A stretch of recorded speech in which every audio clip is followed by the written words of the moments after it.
Quando a gente fala do sertão, a imagem pictórica, a imagem é da poesia, da fidalguia, do sertanejo que lhe espera com uma galinha, um café. Um café, você sabe do que eu estou falando. Se você é alagoano, nordestino, um café de um sertanejo é uma coisa que você não precisa almoçar por 2 dias. E tem um município de Santana do Ipanema que, curiosamente, dá para Alagoas, regularmente, grandes nomes, grandes personalidades, grandes contribuições para o desenvolvimento cultural, intelectual, jurídico, na política, na ciência, até na minha profissão no jornalismo. O meu entrevistado de hoje, ele preenche todas essas categorias que eu estou falando para os senhores. Quem não gostar dele, eu acho que não gosta de ninguém, porque até na aplicação da lei com a firmeza, ele consegue ser gentil. Eu vou chamar assim, o grande gentil, o generoso, mas com a garantia da aplicação da lei. São mais de 50 anos de serviços prestados a Alagoas nesse campo jurídico, julgando, absolvendo, condenando.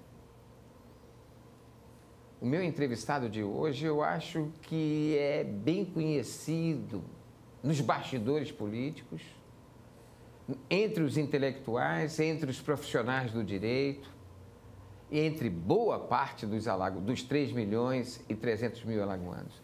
Meu entrevistado de hoje, só no Ministério Público e na advocacia, tem mais de 35 anos. Como desembargador do Tribunal de Justiça,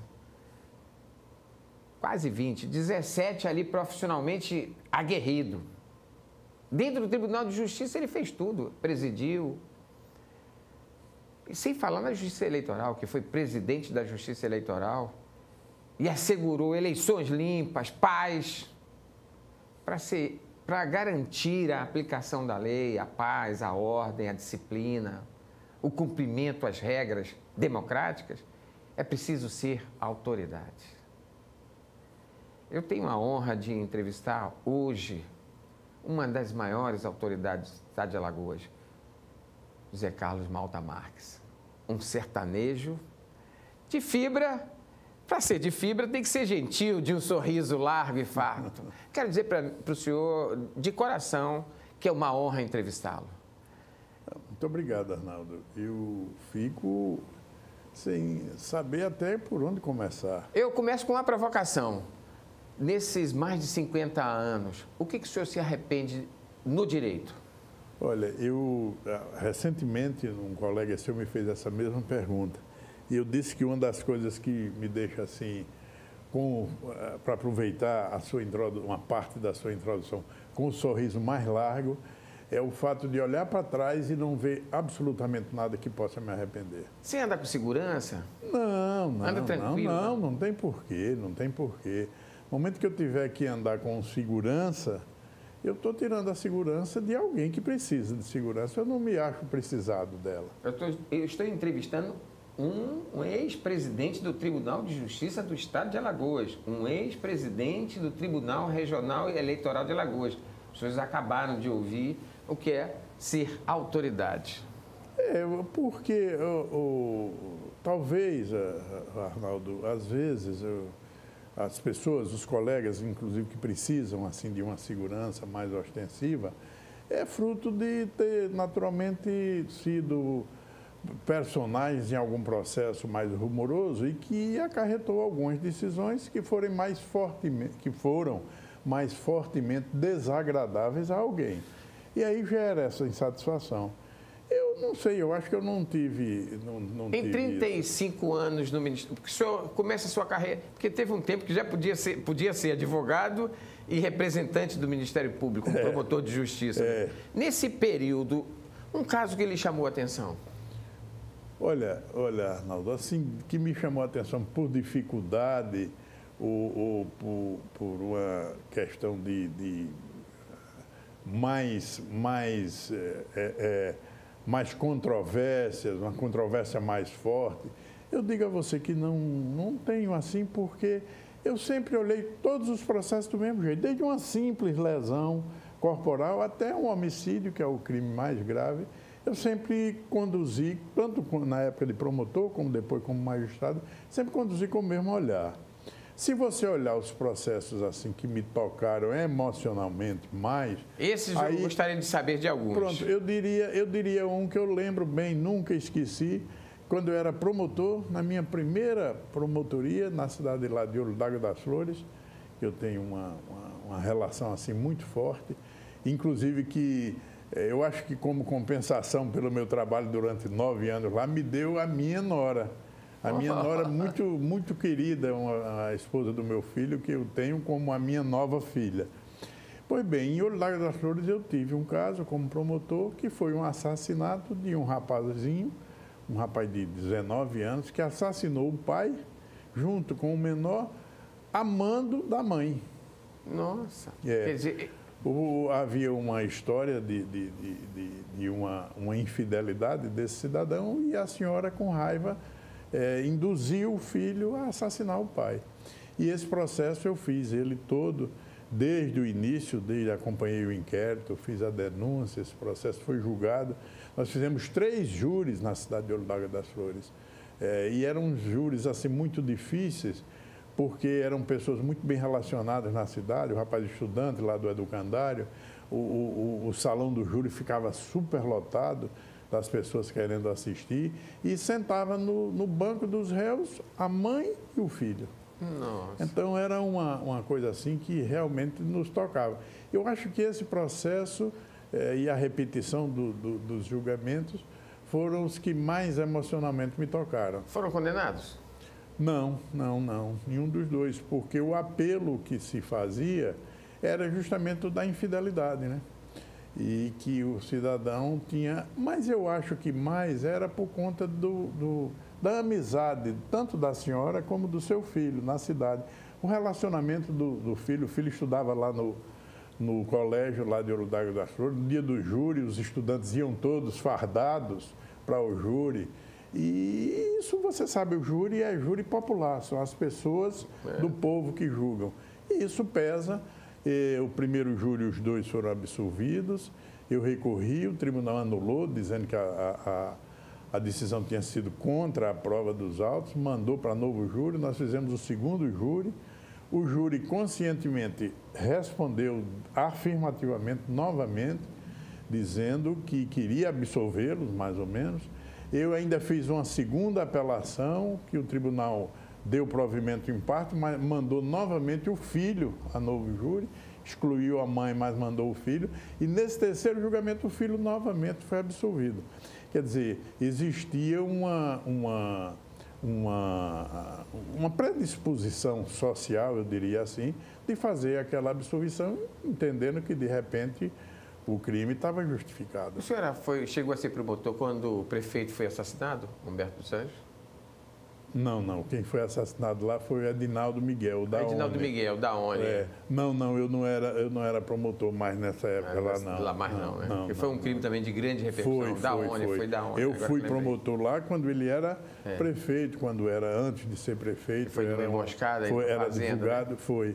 Era advogado e ele, inclusive, era uma pessoa da minha amizade. Eu senti muito a morte dele. Uhum. Aí, como é que o senhor chega ao tribunal? Quer dizer, o senhor veio do Ministério Público do Quinto Constitucional. Como é que foi? O senhor lembra desse episódio? Marcou a sua vida também? Marcou porque foi uma luta assim, muito difícil. Nós tínhamos uma vaga no Tribunal de Justiça, uma vaga que era do Ministério Público, e a tramitação do processo, uma tramitação um tanto longa. O Conselho, o Colégio de Procuradores elege uma lista com 6 nomes, de 6 colegas ainda promotores. Persiste essa... Ainda é a mesma coisa. E essa lista vai para o Tribunal de Justiça. O Tribunal de Justiça, desses 6 nomes, escolhe 3. E esses 3 vão para o governador. Para escolher o governador escolhe um dos 3. E esse processo é um processo assim, muito difícil, porque...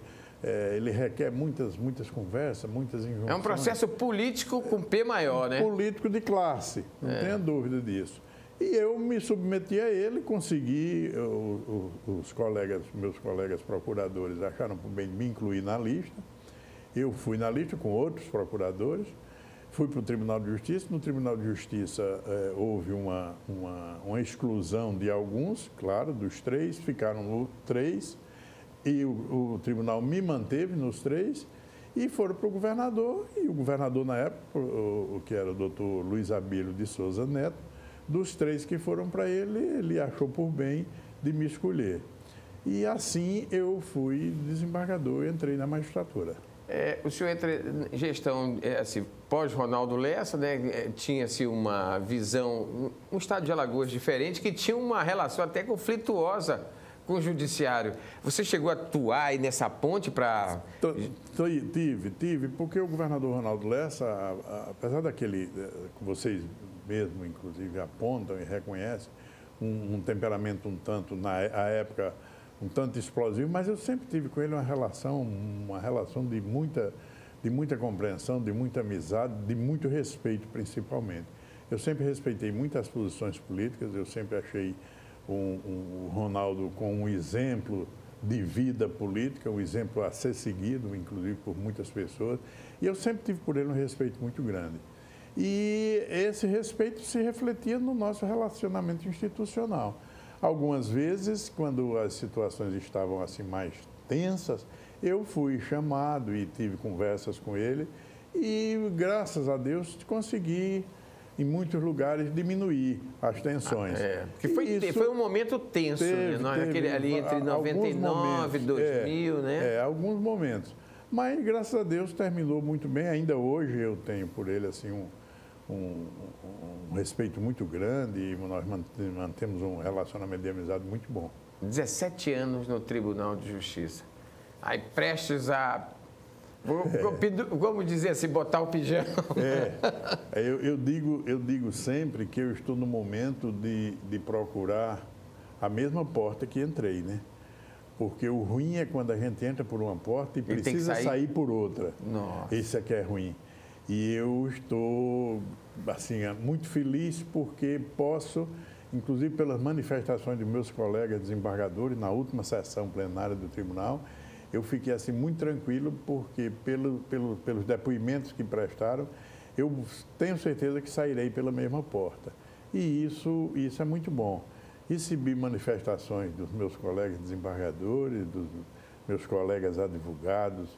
A OAB assim foi muito bondosa, do próprio da minha instituição mãe, que é o Ministério Público. Eu também tive um pronunciamento muito bondoso do Procurador-Geral de Justiça, Tomácio Roberto.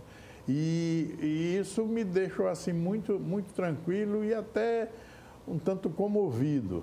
Eu confesso a você que, apesar de ter escrito algumas coisas para dizer lá, como um discurso de despedida, eu tive dificuldade até de ler o discurso pela emoção, por conta do momento e principalmente por conta do que eu ouvi naquele momento. Como foram os 17 anos na Suprema Corte da Justiça de Alagoas? Foram 17 anos assim de muita tensão, de muito trabalho, mas com um sentimento que sempre esteve presente.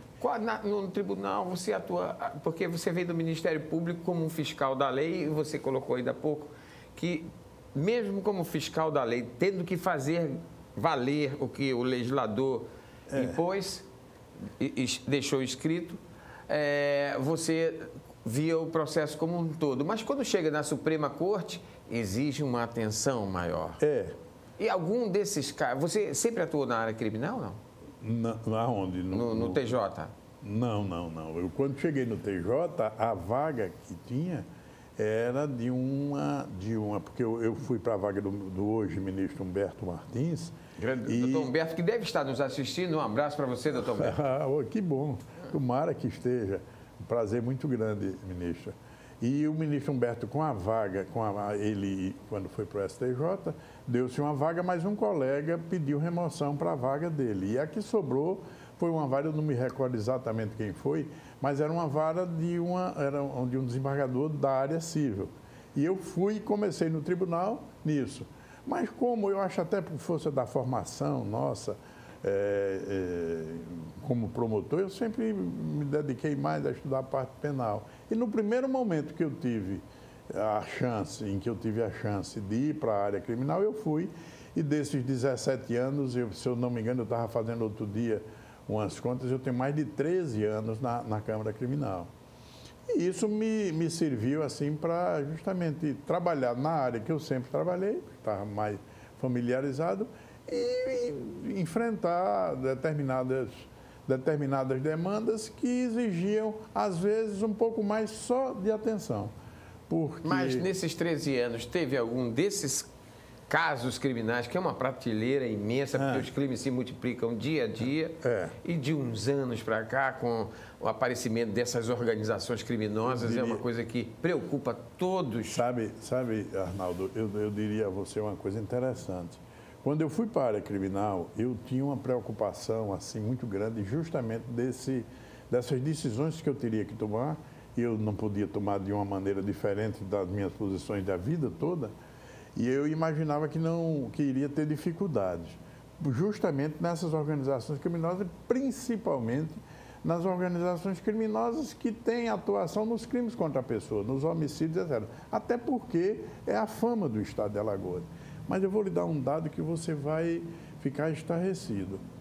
Hoje, no Tribunal de Justiça, eu não diria em números exatos, mas de certeza, a quantidade de processos de homicídio, de crimes dolosos contra a vida e mesmo de lesões corporais, que também são de tentativas de homicídio, etc., são num número muito reduzido. Em relação ao passado, quando você chegou? Em relação ao que eu cheguei. E você sabe qual é a grande carga, o grande número de processos que existe hoje tramitando a nível de recursos, que são os do Tribunal de Justiça, consequentemente, eu imagino que no primeiro grau também seja assim, são os crimes de natureza sexual.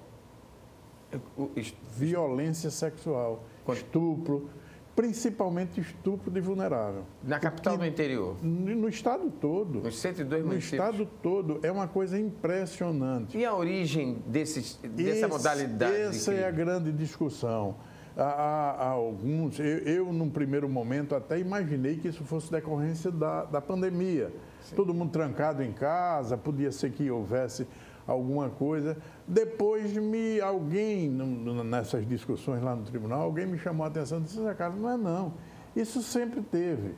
Agora, o que ocorria era que antes não se denunciava. Não tinha uma delegacia da mulher. Não havia uma delegacia da mulher, não havia uma consciência da necessidade de denúncia e de divulgação desses crimes. Hoje tem, e o pessoal começou a cobrar, começou a denunciar, e por isso que está aparecendo mais. Eu lhe confesso que não cheguei a uma conclusão quanto à origem disso. Agora, mas tem uma decisão bem interessante da Suprema Corte, do STF, com relação ao discurso da legítima defesa da honra, né? Recente houve uma relativização, porque a legítima defesa da honra... Muitos não iam por conta dessa situação. Você sabe que a legítima defesa foi tido como um grande jurista, como a tese mais vulgar. Por quê? Porque todos os advogados criminalistas, quando não tinham o que dizer para defender os seus clientes, alegavam legítima defesa e bolavam a legítima defesa, e isso terminava dando certo, muitas vezes terminava dando certo, principalmente nos crimes contra a vida.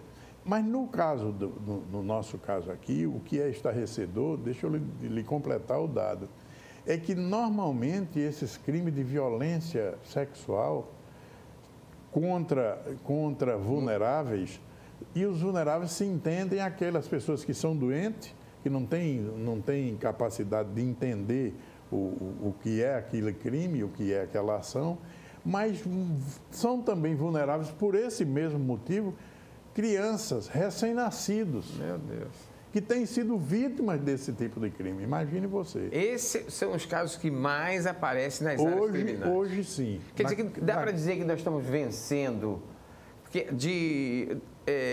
do governo Renan, 2016, 2015 em diante, o governo Renan Filho, o MDB, houve uma verdadeira um combate frontal a esses crimes contra a vida, o homicídio, essa coisa toda. Dá para dizer que nós estamos vencendo em parte? É possível. Na realidade, eu posso lhe garantir que o número diminuiu. O número de crimes dolosos contra a vida diminuiu. E os processos, principalmente os processos a nível de recursos, É muito sensível isso na Câmara Criminal. O menino me disse ali que eu tenho 10 minutos, nós já estamos conversando há 20 minutos. Eu quero aproveitar o máximo. Rápido. Eu quero aproveitar o máximo. Você também quer mais dele, né? Eu também quero. E já que ele está prestes a se aposentar, vamos aproveitar e eu vou aproveitar e fazer mais perguntas. Vamos, sim. E ganhar um pouco do seu tempo.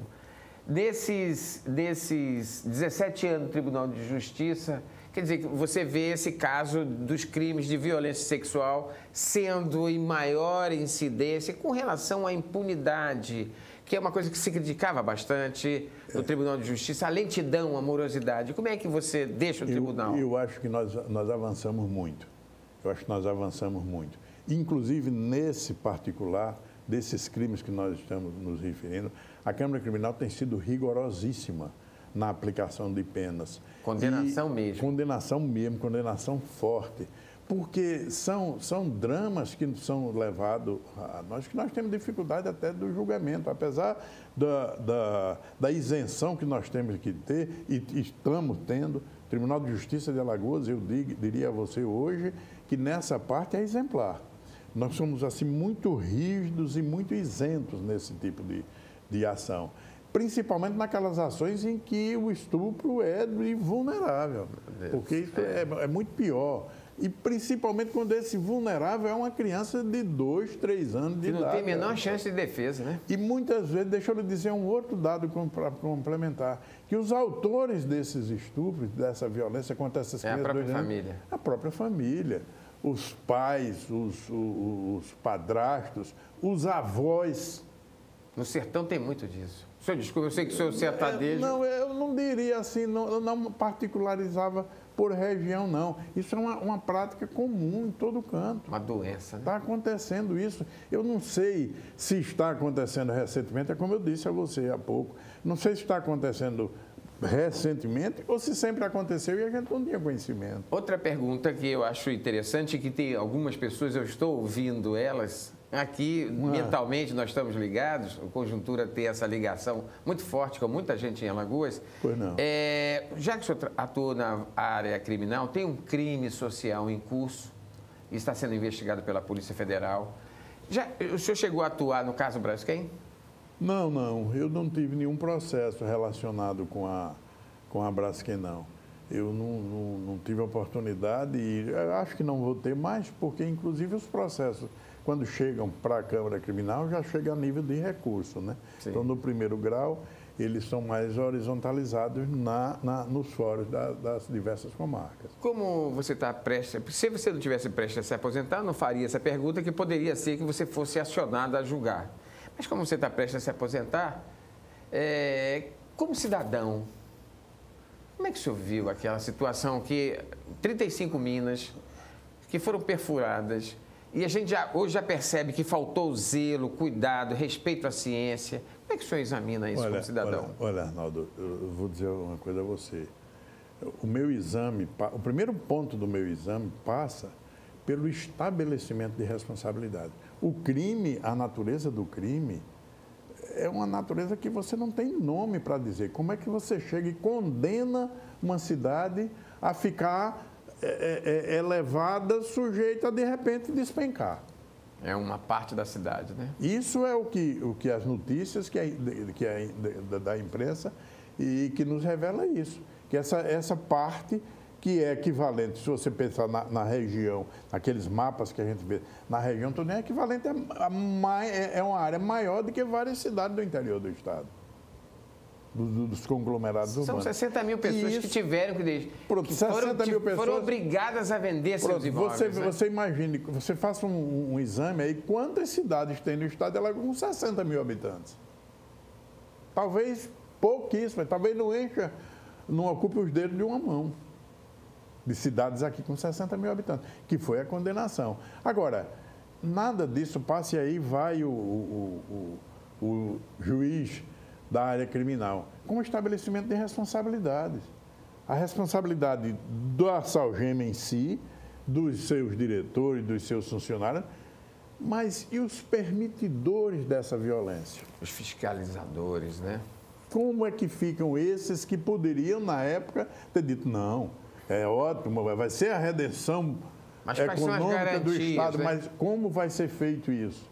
Há notícias hoje, você sabe que a imprensa especula, até de opiniões técnicas e laudos que nunca existiram e que figuraram em processo. Não, eu vou dizer para o senhor que essas opiniões que meus colegas e eu também venho escrevendo sobre o assunto, são ditas por eles em depoimentos no Congresso Nacional e nos fóruns competentes que não fiscalizaram. Pois é, olha. Não tiveram essa responsabilidade. Mas, além dessa... O senhor foi presidente do Tribunal Regional Eleitoral do Estado de Alagoas. Como foram esses anos no TRE? Olha, digo a você assim... Enfrentou embates? Como eu digo a você, como digo com relação à minha passagem pelo Tribunal de Justiça, sem problema. Eu tive... Inclusive, na sua região, tem tradição de contendas fortes. E eu acho até por conta do conhecimento pessoal disso, eu, quando no TRE, fiz eleições no Estado, eleições gerais, e eu tive o cuidado de tomar uma série de medidas, assim, sem precisar tornar públicas as medidas, mas umas medidas de natureza policiais. Fiz algumas reuniões com os policiais e eu não quis as reuniões só com a Polícia Militar, eu quis as reuniões com a Polícia Militar, com o Exército. E até eu me recordo bem que um colega meu estranhou e me perguntou por quê. Porque eu fiz as reuniões com a Polícia Militar, com o Exército, com a Aeronáutica e com a Marinha. As reuniões foram com as 4 forças. E um colega estranhou, Zé Carlos, você está malucando? Como é que vai pensar em fazer reunião com a Marinha numa eleição? Eu disse a ele, a esse colega que me fez esse questionamento, eu disse, me diga uma coisa, se tiver um problema eleitoral, por exemplo, e foi a cidade que eu lembrei na hora, em Marechal Deodoro, e houver uma evasão pela Lagoa, como é que eu vou perseguir? Vai ser com os soldados nadando, os soldados da Polícia Militar, que vão dizer, muitos deles vão dizer, mas eu não sei nadar. E como é que vai ser? Quem é que vai perseguir isso aí? Aí ele parou, rapaz, é mesmo. Digamos, eu vou dizer a você uma coisa, se eu tiver um problema no dia da eleição, em Delmiro Gouveia, e eu precisar estar em Delmiro Gouveia dentro de 1 hora, como é que eu vou fazer, se não for via aeronáutica? Então, eu pensei nisso tudo. No conjunto. Não vai, o resultado disso, qual foi? Absoluta tranquilidade na eleição, inclusive sem nenhum problema. Sertão? Todos os lugares. Eu tive nessa eleição geral, nós não tivemos no estado de Alagoas nenhum recurso para os tribunais superiores. Você tem uma ideia de como foi tranquilo. Os recursos que aconteceram em algumas zonas eleitorais vieram, o tribunal aqui julgou, o Tribunal Regional, e ninguém subiu. E não teve necessidade de subir. Então, foi um resultado, assim, graças a Deus, muito bom. Ele já acionou ali para mim, que eu tenho 3 minutos. É o cara que fica me monitorando, me avisando. Que pena, porque está ótimo, tá? Eu também estou gostando. Eu quero mais. Mas o senhor foi presidente do Tribunal de Justiça e presidente do TRE. Como o senhor deixa essas cortes? Olha, o sentimento mais forte que eu tenho é o que eu mais gosto de ter e que me possibilita a melhor coisa que existe para mim na vida. Um sono tranquilo, rapaz. Sem precisar andar com segurança da rua. Com os sonos mesclados com o som da televisão. Porque a minha mulher tem um gosto que dorme sempre com a televisão ligada. E é uma coisa interessante, eu desligo a televisão, ela acorda. Aí tem que ligar. E eu fico dormindo na tranquilidade do meu sono, ouvindo a televisão e misturando o sono com o som da televisão. Então tenho sonhos muito bons, por conta da tranquilidade do meu sono. Eu saio aliás, eu diria, eu saio do serviço público de um modo geral. Desde quando eu iniciei como adjunto de promotor, até quando saio agora como desembargador, olho para trás e sorrio, e faço a expedição do meu sorriso mais largo, um sorriso de alegria. Sorrio basicamente dando, e sempre esse sorriso dando graças, porque olho para trás e não vejo nada que possa vir a a me apontar mostrando alguma atitude menos digna de minha parte. Nunca precisei fazer isso. E acho que se tivesse precisado, talvez tivesse saído mais cedo, mas não iria. Pois é, gente, nós entrevistamos este alagoano, sertanejo, promotor e juiz, desembargador criminal, e que a gente, pela primeira vez, eu vou me despedir de um entrevistado dizendo assim, falando em nome, pedindo licença aos alagoanos, para a gente agradecer ao senhor. Muito obrigado pelos serviços prestados. Arnaldo, eu digo sempre que o cumprimento do dever não é passivo de agradecimento, porque é obrigação. Então, você cumprindo a sua obrigação, não tem por que ninguém lhe agradecer, porque você cumpriu sua obrigação. O cumprimento da obrigação é um dever. E o que eu fiz foi somente cumprir o meu dever, cumprir a minha obrigação. Então, eu não sou credor de nenhum agradecimento, nem seu, nem de qualquer dos meus amigos,